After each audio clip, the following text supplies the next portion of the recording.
nothing better to do. They'll talk about the weather and politics. Tell some random stories just for kicks. It's Mornings in the Kitchen with the Dough and 5-0. It's Mornings in the Kitchen with the Dough and 5-0. All right. Thank you, Dr. Gonto, for continuing your epic jingle for week number 3 for Mornings in the Kitchen with the Dough and 5-0. I'm the 5-0, Lee Mitchell. I'm here with my partner today, Joe Dough Daddy DeRozier. Hello. Hello. Joe, how's it going today? It's going well. Are you sure about that? Because you look pretty tired this morning. Very tired. And why were you so tired? We had Maconic doing a fundraiser and North Miami are doing fundraisers at the same time. So we, along with all the donuts we're already making in the morning, we had to add another 40 dozen to it. It's just me and my son that do it in the morning, and then we have a crew of people that come in and do the stuff for the wholesale later on. So it was a lot of work, but it's okay. We've only got 2 more weeks of it.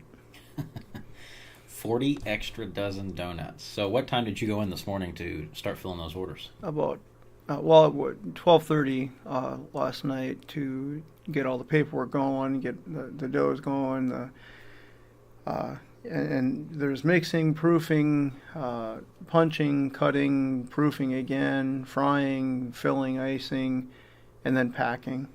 And that's about the time you came in. That's when we're all done. And I'm sure like death. Pretty much like death warmed over when I walked in this morning. So what time did you leave the shop today? I got out early today, so it was only 11:30. Oh, so you didn't even put in a full 12 hours. What a slacker. That is... the other day you asked me, you said, hey, can we do this podcast on a certain day? I said, yeah, I have that day off, which means that I only have to put in 10 hours that day instead of 14. But it does seem like a day off when you're used to that. That is sad that you think a 10-hour day is a day off. It is a little... But, you've been in there. I go through the first part of the day, and then I'll usually have about an hour and a half to just sit. And how many people come in the back of the bakery? Yeah, and there's a lot. And we just BS, and I just sit there with my chin in my coffee cup, trying to stay awake. And if you people had seen this coffee cup, you would think that's really disturbing that he's sticking anything in there. It's full of flavor. It is full of flavor. I don't understand what your hang up is on that. It's quite disgusting. It looks, I don't even know. It's like dried up raw sewage has made a ring all around the circle. It's dried coffee. First of all, that stuff you drink can't be really considered coffee, I don't think. I don't know where it is, where it came from, but it's very good. It's very strong. It's what I need. I will give that to you. It is absolutely strong. Well, you drink all that stuff with... You have all sorts of flavors and weenie stuff and all. Yeah, I don't understand what you drink. Weenie stuff. Weenie. Listen, a guy like me has got a sophisticated palate, okay? So I've got a sophisticated palate. Can I write that down? That sludge that you claim is coffee. Palate. Yep. Yeah, got it. That's going to go in a post. Speaking of sophisticated palate, Joe is giving me a hard time. I can't remember. It's probably been several weeks ago now. He offers me a cup of coffee every time I come in there to talk to him. And I normally get my coffee in the mornings from a shop called 6th Street Coffee in Peru. Owner of that is Craig Ackland's a great guy. He makes very good coffee. So if you guys live in the Miami County area, I highly recommend you check out his shop. He's got really good. He's got all kinds of stuff. He's got tea too if coffee's not your thing, but definitely check him out. But anyway, he isn't open on Sundays. But Aroma is. They also have very good coffee. Yes, that is correct. And they weren't open when you offered me the sludge that you called coffee though. So they just started. I'm a creature of habit, so I've been going to 6th Street for a long, long time. That's usually how I start my mornings. I'll go get a cup of coffee from them and visit with Craig for a little bit. Then I'll go see Joe. But anyway, this was on a Sunday. 6th Street wasn't open, and Joe offered me a cup of this toxic waste that he calls coffee that I think he buys by the bulk at Sam's Club or something. I don't know. He's just got these god-awful yellow boxes everywhere. They're even in his home where we do this podcast from. They're just everywhere. And he finally got me to try one of these K-cups of coffee in his Keurig machine, and I took one drink of it, and it burnt going down the back of my throat. Well, you can't use a paper cup. It wasn't because it was hot. It was because it was just, I don't know. It just wasn't good. What? It's very good. It's very good at Bustelo. Isn't that what it's called? Bustelo? It's Bustelo coffee. It's the espresso Bustelo. So it's very strong, and I brew it even stronger. So it's good. Don't listen to him. He gets like don't. raspberry flavored or something I like don't that. do raspberry. Oh, what the hell? I don't know what the hell it was. It doesn't look like coffee to me. There is nothing wrong with a nice fresh cup of mocha choco. Okay, it just isn't. And Good stuff. now my daughter, April DeRozier, she drinks her coffee black. Mhm. And she will give me crap all the time. So, oh, you still drink coffee like a girl? Because you put Yeah. cream in it. Yes, I put just a little cream to cut down to the acidity. So it doesn't burn through my esophagus. I don't What's see left of it? I would think a nice hard whiskey would be smoother than. Oh, that stuff you have going whiskey. It's been a long time. So, for those of you that aren't familiar with April, she's about 60 pounds soaking wet, and She's a tiny girl. She's talking a lot of trash to her dad apparently about how he drinks his coffee like I a girl. swear she could kick my butt. She's a tough little chick. She does come across as kind of a hard ass sometimes. She does. So I was searching through some different news headlines. Maybe I do need a cup of that nasty stuff. I'm getting a little tired myself today. Different news headlines, these different things to touch on today. First thing I came across, I thought of you. Are you a big Marvel fan, Joe? Superhero movies? I'm not. No. You're not? No. I've maybe watched one or two. There's a million of them out there. I'm not a huge fan either, but I figured maybe you would be more. Maybe they're trying to reach out of people of your demographic because they've come out with these posters where they're putting felines in place of the superheroes. So this one here is Captain Marvel that came out on March 8th, and there's a little one of your cats it looks like on the poster there. Yeah. The cat thing is funny. I mean, you're always teasing me about the cats. I never liked cats before. I've always been a big dog guy, and we lost one of our dogs. She had passed away, and we had another dog, a big chocolate lab, and we said, well, let's get another pet, and the girls decided to get a cat. And that was fine. And I think I said once before that they moved eventually, and we ended up with two of them. A cat got hit in front of our house, and I said, "Well, we'll nurse her back to health." Took her to the vet, got her all fixed up and everything, and then it just got attached. So then I ended up with two cats. The girls move out when they graduate, and so now I have these two cats. My big chocolate lab passed away. And then I got married a few years later, and she had a Maltese. So now I have all the things I swore growing up that I never liked. Cats and a tiny Yipper dog. I love them all now. That I really like them. I like hanging out with them. But it's just so unlike me. You know, maybe it's as you age, things change with your mindset there, because at least for some people, because it's funny that you say that, because my father absolutely despised dogs my whole childhood, and of course all a boy wants when he's growing up is a dog, you would think, usually, right?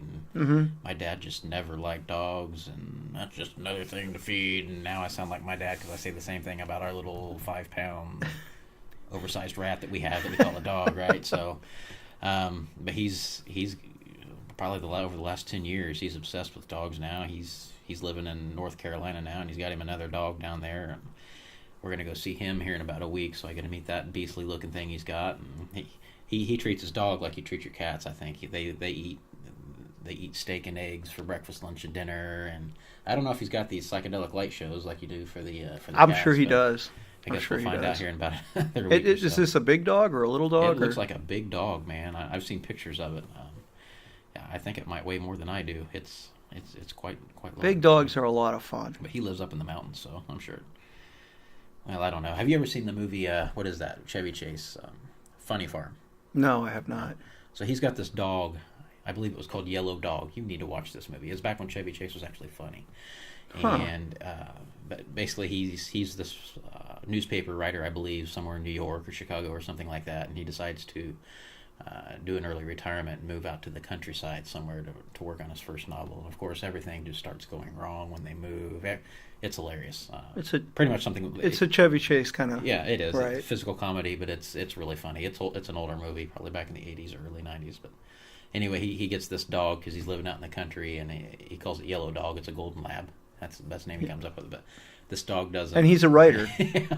Okay, all right, got it. But that's kind of what my dad's dog. This dog's huge and lazy, and that's kind of what my dad's dog reminds me of just by seeing it. Just every time I see a picture of it, it's just laying somewhere. Yellow Dog. Yellow Dog. So.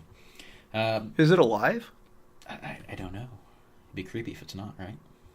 You know, I did witness once. I witnessed a lady giving a dog mouth-to-mouth CPR. True story. I would do that. I would do that. But this dog had clearly been deceased for quite some time. Oh, like weeks? Possibly. Well, that might have been a fetish. No, I can't really get into too much detail on that. Definitely one of the more interesting things I've heard. Yeah, I've seen, so. I could have probably lived the rest of my life without knowing that.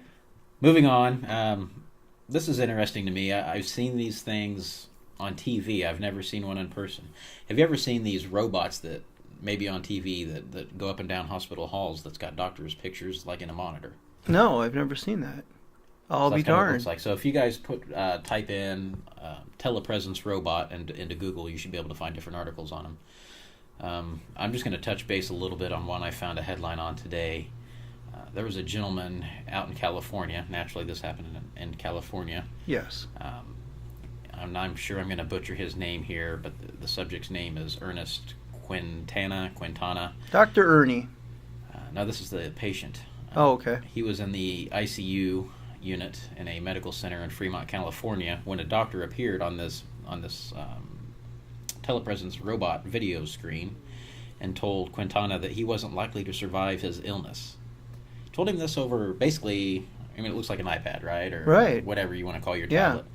So this is where the future of medicine seems to be going. I'm friends with a lot of nurses. I've got a wife that's a nurse. A lot of things, just like everything else, technology related nowadays, it is technology related. So they do a lot of their charting on tablets. It's almost like shooting someone a text. Hey, Right, by the right, by, Right. So you are going how to would die. I mean, to me, this is very. That seems a little cold. It's very cold. I mean, Especially since he's in the break room kicking back, having a coffee. Yeah, I mean, probably some Bustelo. he may not even be in the building. He could be anywhere. I mean, who knows where they are.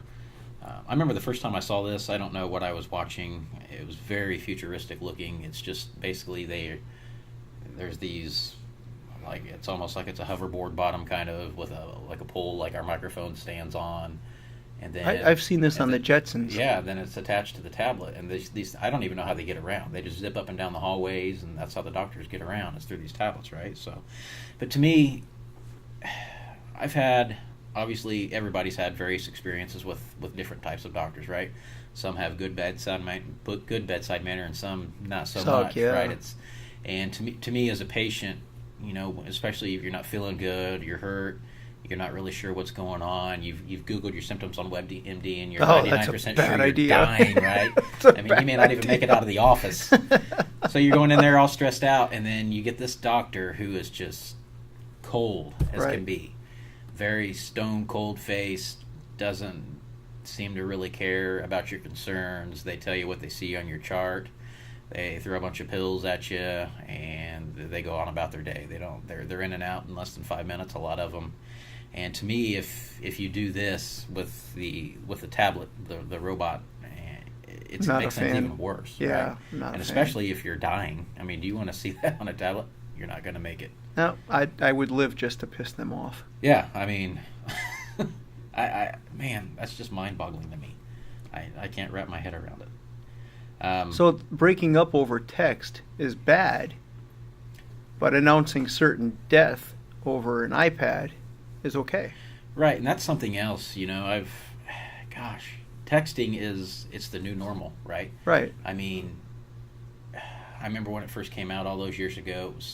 You used to actually get charged for text messages Right, before right. the phone plans kind of evolved into unlimited everything. And once everybody kind of got wrapped into that unlimited texting, that's just the way people.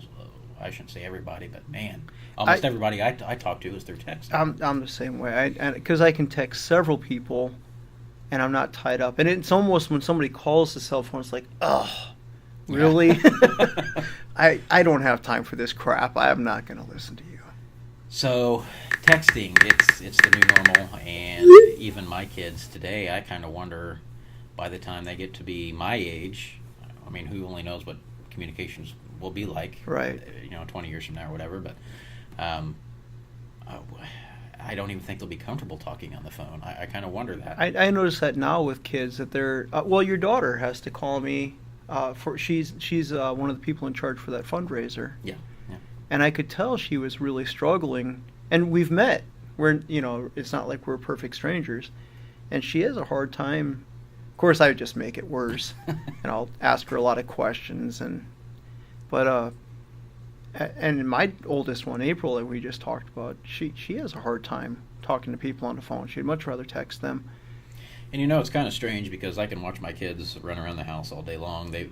We're an Apple family. We all have iPhones, and Joe's one of those Android people. I'm not really sure why we get along as well as we do, but anyway, it's crazy to me because instead of a normal audio phone call, they'll do the FaceTime. So if I say FaceTime, do you know what that is? It's Apple's version of like Skype or whatever, right? So FaceTime, for those of you that aren't familiar with it or aren't Apple people, it's a video call. So it's a video chat, like the Jetsons. You put your phone in front of your face and you can see the person on the other side. It's something. See, and I'm not comfortable with that.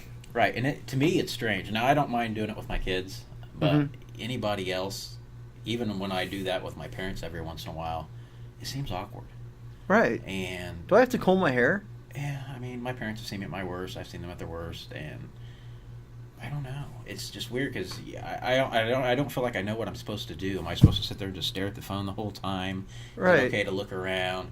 But you could have fun with that, though. Yeah. I could call one of my accounts, and I could be in my underwear sitting on the couch scratching myself while we're talking about donut orders. Yeah. And I would lose the account. Never mind. So, but what kills me with where I was trying to go with that is they make the FaceTime call. So with the iPhones, you can make either a FaceTime call or just a normal audio call. There's also FaceTime audio, which has no camera, but you can always turn the camera on later in the conversation if you want to. Just scare them once in a while. Click. So, but my kids will make they'll make the video calls, but then they'll set the phone down flat on the table like that, to where all you see is the ceiling. Then why'd they do What's it? the point, right? There's no point. And I'm thinking, now we have an unlimited data plan. Due to the size of our family, it just makes more sense because otherwise we'd be paying overage fees. 37 children. Crazy. That is nuts.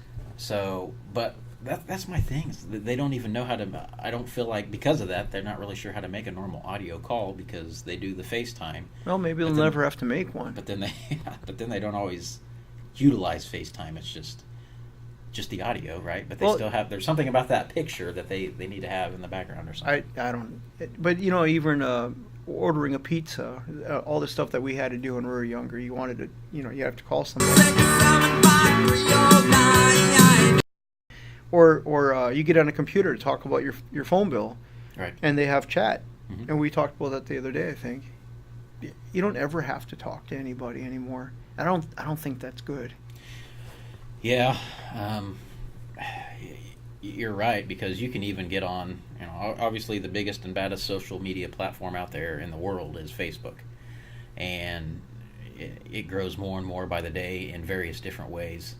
And a lot of things I'm seeing now, even in our smaller community, is the capability to order from your favorite restaurant through the Facebook page. Mm-hmm. So, man, if you got a Facebook account, you don't even have to look anything up on Google anymore. Just type it in. There's a good chance if you got a Facebook account, you probably follow your favorite restaurants and drink places and all that stuff on there anyway for updates, right? What the specials are. And now there's a lot of these restaurants and stuff that they just put their menu online or on Facebook, and you can actually click a couple buttons. I honestly have the same thing at the bakery. People, You do have that on Facebook? You have it coming through messages, though, right? Through message, or they can get on DeRozier Bakery Facebook, and they'll order. So it's. But these are dedicated. Right, and things, I've thought about doing that, and that's just one more thing. Out, right? It's just another thing to keep track of. Moving on, and a little bit of other strange news. North Carolina woman posted a video of a Subway sandwich shop franchise owner hitting her phone and cursing at her after she allegedly complained about an incorrect order. Tina Richardson claims she went to the Concord Subway shop after having purchased a sandwich for an elderly woman she takes care of. When she got home and looked at the sandwich, it allegedly was not what she had occurred. That's what usually happens to me at the Golden Arches. Richardson said she returned to the sandwich shop to get a refund and store credit, prompting the franchise owner to begin cursing at her and hit her phone. Richardson also claims the man hit her head and threw her sandwich on the ground. Then the beginning of the altercation was not recorded. In the video, the franchise owner is seen charging at the customer before knocking her phone and then storming off into the back room, cussing at her and flipping her off.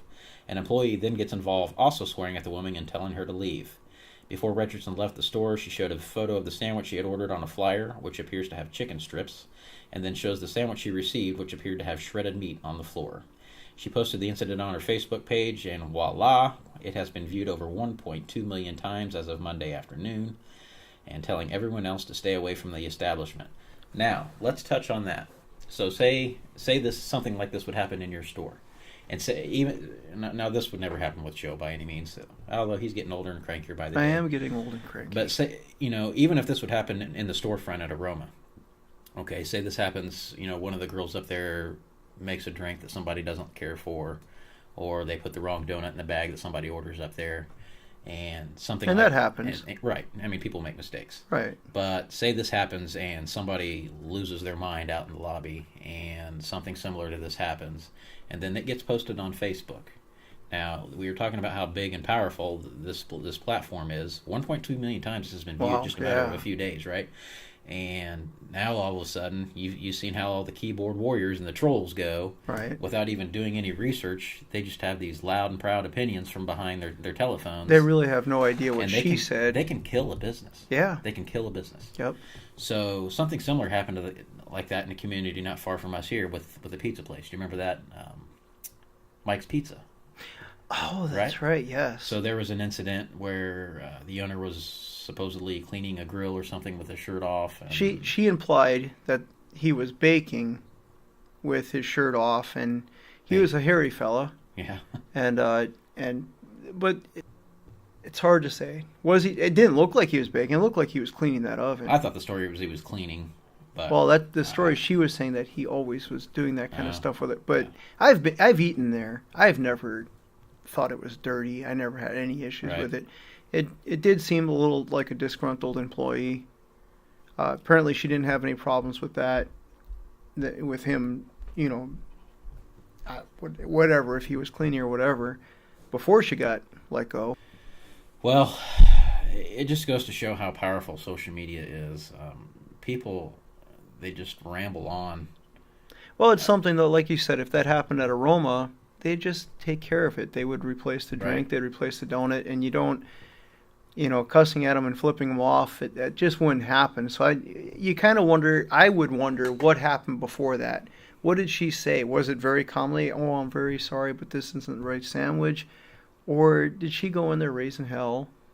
I guess I'd want to know the whole. So it's just like everything we hear on TV or anything. We hear you only hear a fraction of the story. Exactly. And that's a lot of problem with society today is you take in whatever the news gives you, which, based on my experience, for what I do, that's not always the entire story. No.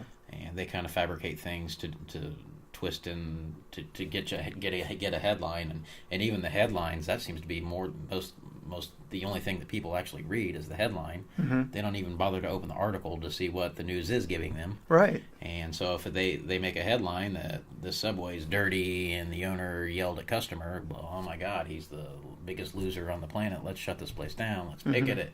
And then when the news comes back and they've got this big picket and this rally outside the store, what are you picketing for? Then they look like even bigger idiots on TV. So do your research, people. I mean, read. Can people still read? I don't know. I don't know either. So moving on, past that just a little bit, we have... I found a couple interesting tweets, or funny tweets, I should say, today. They're funny to me anyway. I'm going to show them to Joe for the first time. This guy He here. does this to me, by the way. We'll come sit down and say, Lee, what are we going to talk about? Oh, I don't know. And so then he does know. He's lying. And so we start, and he starts talking. It's like, wait a minute, you knew what you were going to say. And he just wants to get, I guess, an honest reaction from me. That's right, honest reaction. Okay, well, it's working. So, at Vibes with Izzy, he posted a video that, as of 3/9/19, has over 1 million views. And basically, he is... So, you load up your Twitter there. For those of you who have Twitter, it's at Vibes with Izzy. And you can find this tweet from March 9th with over 1 million views. So, basically, this is going to be him surprising his girlfriend. Okay? I'm going to show this to Joe now. Surprise, baby. Yeah. What is this? Yeah. Did you pack my things? Hell yeah, Hubert. You been cheating on me with Hubert. He's just a friend. Yeah, nah, he ain't no friend. You really want to do Nah, this he on ain't my no birthday? friend. I don't give a damn about your birthday. You been cheating on me with a dude named Hubert. I'll be damned.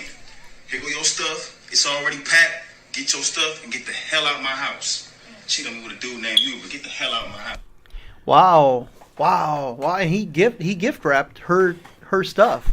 She didn't have a lot of stuff, did she? No, she didn't have that much, but I guess she can take it to Hubert's place. She I'm not cheated sure that he didn't with seem a so guy upset named- that she was cheating, but he was upset that she was cheating with a guy named Hubert. I get it. His name's Cubert. Is it Cubert? Hubert. I think he's saying Hubert. That was a video game back in the 80s, wasn't it? Cubert? That was a great game. It was. We should do a show on just the old Nintendo games one day. That'd be- I think we just have to go out to my garage, don't we? Hubert. So, ladies, don't ever mess with Izzy, or whatever I said his name was. Dizzy? What was it? Or Hubert. Vibes with Izzy. He is not a fan of people by the name of Hubert. No. Hashtag Hubert matters. We're going to... So we touched on the cheese challenge last week, which I is love the not cheese what Joe thought it was. Oh my daughter came in laughing. She said, "That's hilarious. That's exactly what you would be doing to us." All right, so the cheese challenge. We thought it was funny. Some people don't think it's so funny. I'm going to show Joe this one. This one's Twitter handle of @HoldMyAle. That's HoldMyAle. So this lady here says, "Hold my beer while I throw this cheese at my boyfriend."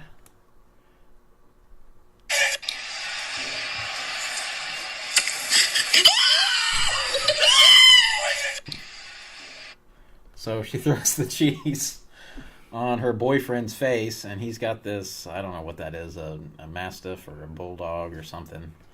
And he's sleeping when he gets hit with the cheese. Could you see what you... I did, and she was really lucky he didn't take his face off.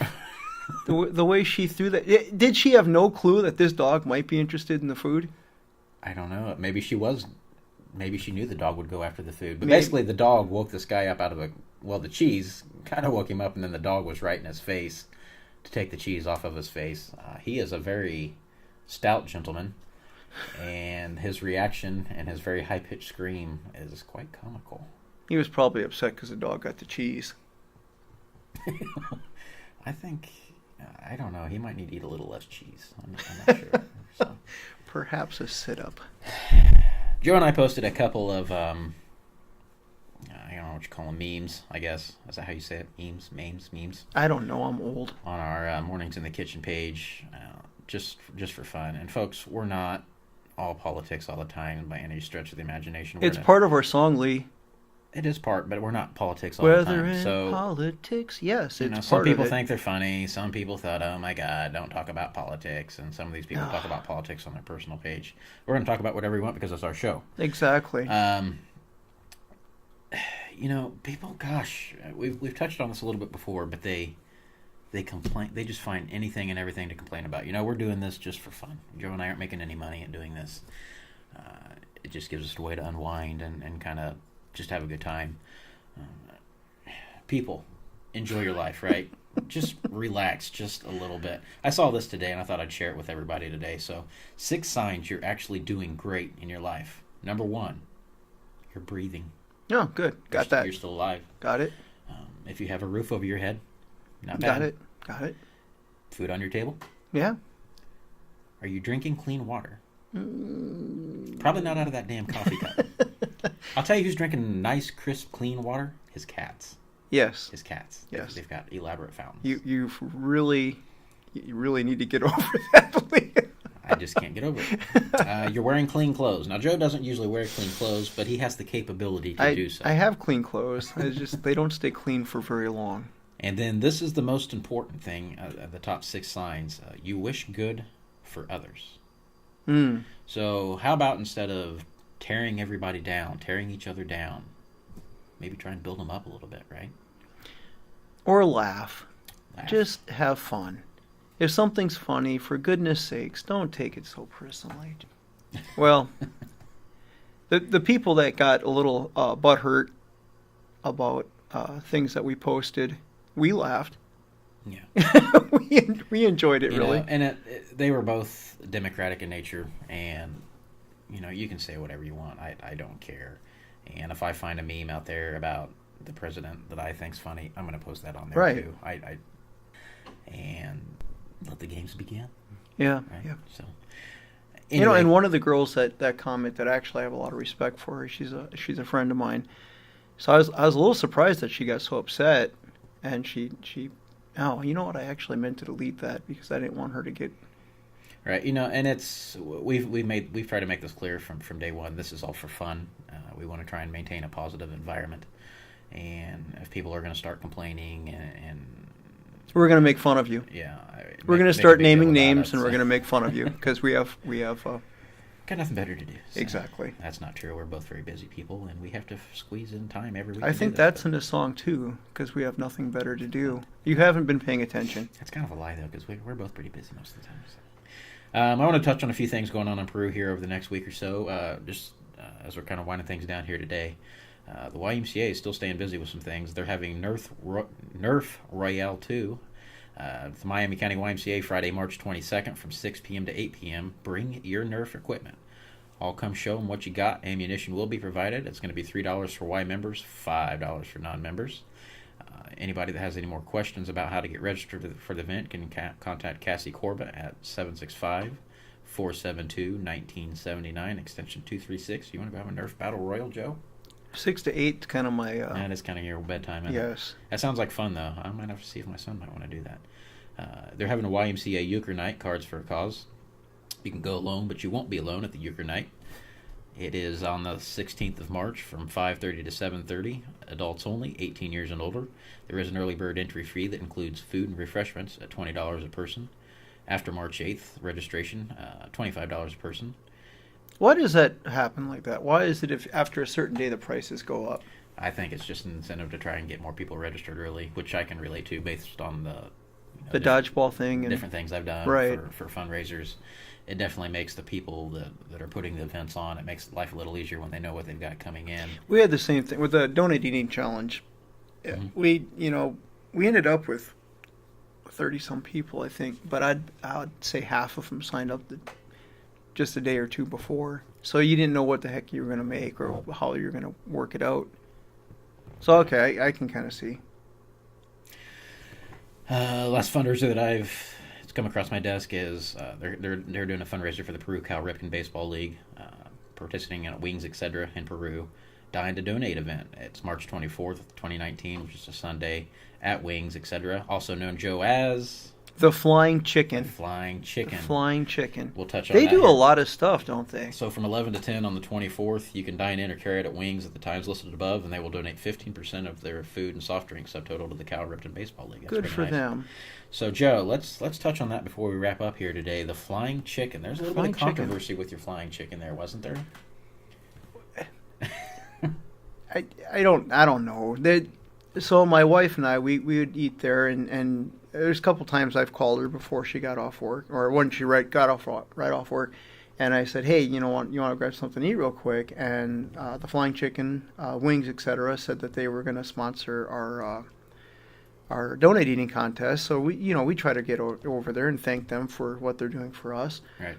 And so I call her and say, where do you want to eat? She said, that one place that place we've been going. So can you be more descriptive? And where we eat. The chicken, the Flying Chicken. That's a great name. I can remember that so much easier than Wings, etc. So I just started calling it Flying Chicken. I started putting that in my posts, and at first I'd put the Flying Chicken, and then parentheses I'd put Wings, etc. And then after a while I just started calling it the Flying Chicken, and apparently somebody in corporate had seen that, and they got hold of the local owner here, and they said, "Hey, this is Wings, etc. It's not the Flying Chicken." So they got hold of me and they said, "Hey, can you kind of calm that down?" Well, no. No, you just kind of gave me incentive to keep calling it the Flying Chicken. So then I would say Wings, not the Flying Chicken. Don't call it the Flying Chicken. We don't want to call it the Flying Chicken because it's not the Flying Chicken. It's Wings. And so, yeah, we just had a lot of fun with that. So from those of you that are listening from outside of our area, if you just go online and type in Wings, etc., you can find the logo for Wings and see why Joe calls it the Flying Chicken. It's literally a chicken in a plane flying. It's a Flying Chicken. He didn't put a lot of thought into it, but it was my wife, but I did like it a lot. It was pretty funny. There was a couple more headlines here that I kind of looked at and thought I would touch base with you on. We got a few more minutes left here. This one was from out of Pennsylvania. A Pennsylvania man was arrested after he allegedly strangled a driver who was singing Christmas carols. Now, good for him. This is stamped March 11th, so this was just here within the last day or two. State police said 25-year-old Clayton Lucas was a passenger in a car that was en route from a halfway house to a treatment house. Huh. Make of that what you will. The driver of the car was singing Christmas songs, which angered Lucas. Police said Lucas reached around the driver's seat and began choking him, causing the driver to almost lose consciousness. The driver's neck was red and his eyes were bloodshot, according to the report. Trooper was waved down and told about the incident. He later found the men tried taking Lucas into custody, but Lucas wouldn't cooperate and refused all the commands authorities said. Officer applied physical force to take him into custody. He is charged with aggravated assault, among other offenses. Now, for those of you that aren't big Christmas Carol fans, do you like Christmas music? I sing it all year long, but I'm usually by myself. So he clearly pushed his halfway house buddy over the edge and was singing. I wonder if there's a warning. I wonder if he said, "Hey, if you don't cut that out." I mean, he looks a little psychotic, a little sketch. He told me to stop. I'd stop. He looks like a big guy. Out of Litchfield Park, Arizona, a jaguar attacks a woman at a zoo in Arizona, leaving her with injuries that required medical attention. Wait, it wasn't in a cage? The attack happened. Wait a minute. The attack happened Saturday evening at the Wildlife World Zoo in Litchfield Park. The guest crossed over the barrier to get a closer photo, at which time she was attacked by the jaguar. God, stupid? Now, what's wrong with you? I don't know how many of you have been to the zoo, but they have these. No matter which zoo I've ever been into, they have these barricades. They have signs: "Don't cross the barricade. Don't cross the sign." But if she got over the barricade, how come the jaguar? I'm confused. How?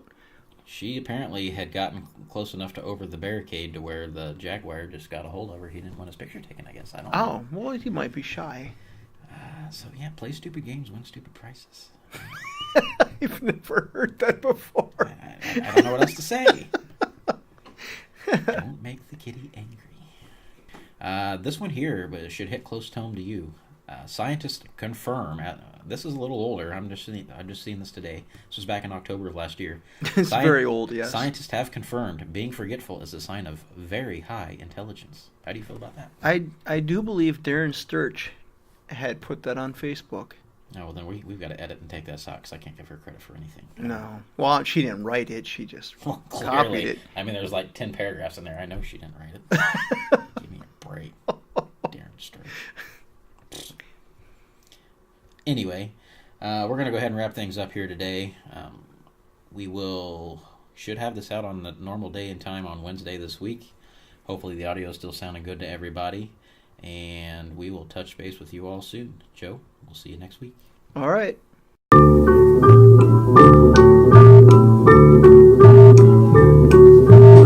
comes Santa Claus, here comes Santa Claus, riding down Santa Claus Lane. Blitzen, blitzen, all here's a reindeer.